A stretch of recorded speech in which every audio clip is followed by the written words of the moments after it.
How to disable Adobe Genuine Integrity Service on your PC here. So follow the steps I'm showing you. So for this, open your Adobe Integrity Service platform here, and the Adobe software you're using is not genuine.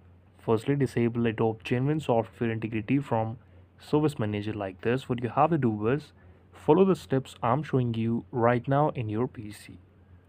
So open the setting from the start menu of your PC, and Adobe Generally Software Integrity Service is a part of Adobe Genuine Service app.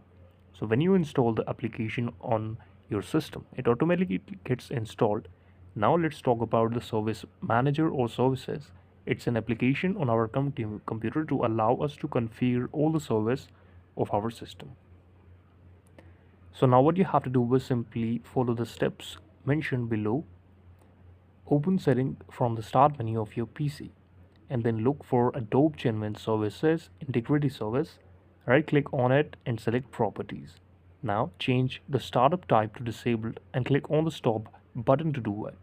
Once the service is disabled, reboot your computer and you won't see any new notifications about it. This is the video. Thank you so much for watching it, and please subscribe to the channel.